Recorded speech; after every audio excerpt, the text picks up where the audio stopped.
Another bombshell prediction has been made by Michael Burry, the man who gained fame for accurately forecasting the 2008 financial crisis.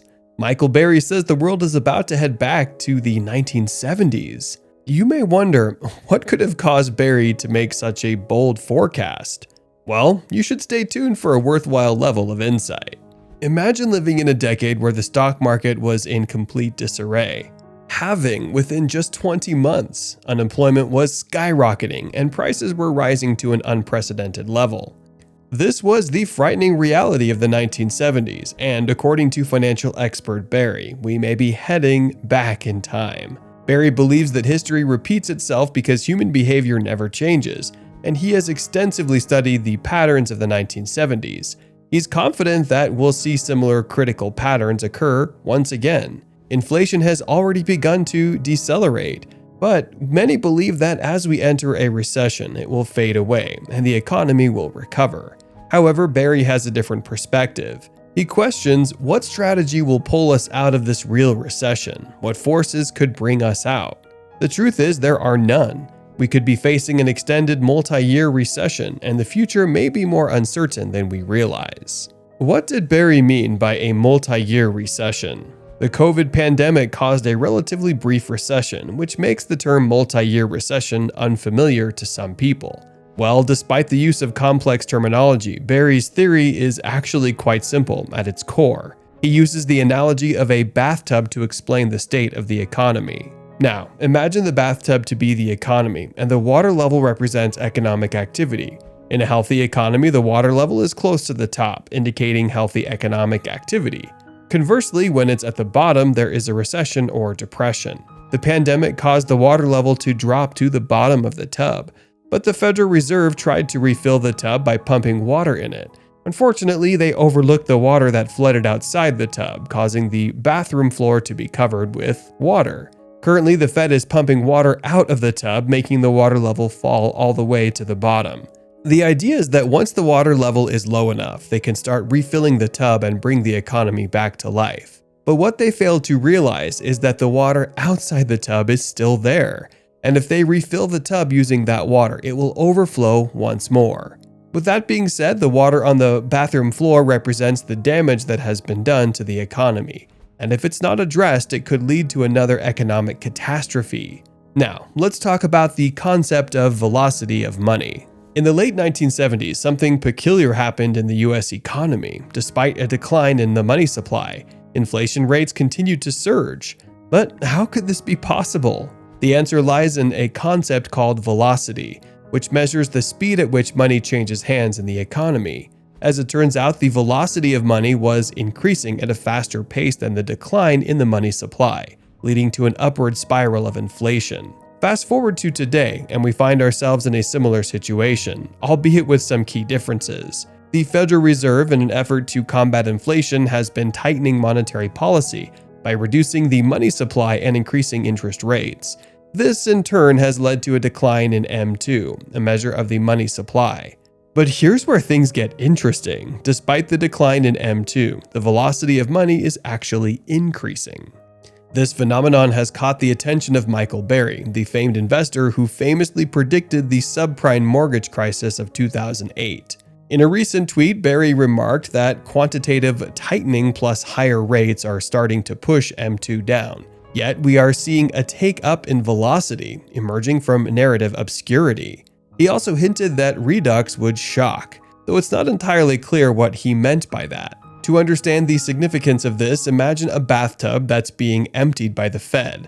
As they take water out of the tub, the overall level goes down. Returning the spilled water on the floor back to the tub will result in the tub refilling faster than the rate at which it's being emptied by the Fed, causing it to overflow again. This is essentially what's happening with the money supply and velocity.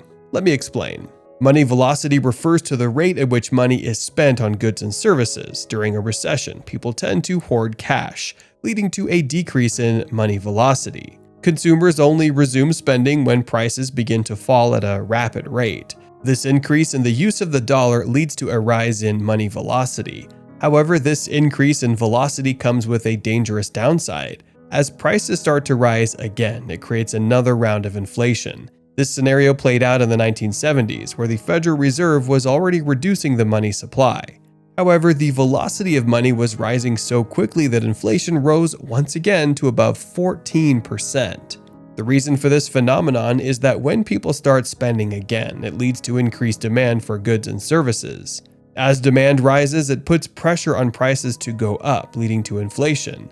Additionally, if the increase in money velocity is not matched by an increase in the production of goods and services, it can lead to an even greater rise in prices. With that being said, while an increase in money velocity may seem like a positive sign, it can quickly lead to inflation if not managed properly. It's a delicate balance that requires careful consideration by policymakers to ensure that the economy remains stable and sustainable. Have you ever wondered what would happen if the Federal Reserve suddenly started producing money again? The mere thought of it is enough to send shivers down anyone's spine. And this is precisely what Michael Burry, the famed investor who predicted the 2008 financial crisis, is warning about. I'll play you guys an excerpt from a recent FOMC press conference, and listen to how, at the end of the clip, the speaker referenced the Fed's failures during the 1970s. Price stability is the responsibility of the Federal Reserve and serves as the bedrock of our economy. Today, the FOMC raised our policy interest rate by a half percentage point. We continue to anticipate that ongoing increases will be appropriate in order to attain a stance of monetary policy that is sufficiently restrictive to return inflation to 2% over time. My colleagues and I are acutely aware that high inflation imposes significant hardship as it erodes purchasing power, especially for those least able to meet the higher costs of essentials like food, housing, and transportation. The historical record cautions strongly against prematurely loosening policy. We will stay the course until the job is done. That's the big takeaway quote for me. The historical record cautions strongly against prematuring loosening policy. We will stay the course until the job is done. This is the key takeaway for me.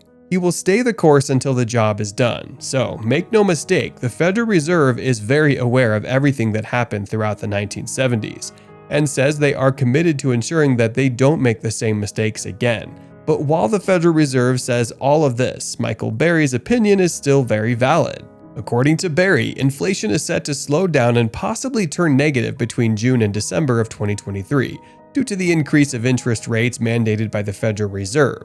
However, the problem is that money velocity won't start to increase until at least 2024, meaning that the Fed and the fiscal government will resume money printing before that happens. This, according to Burry, will signal the end of the subsequent inflationary surge, similar to what happened in the late 1970s.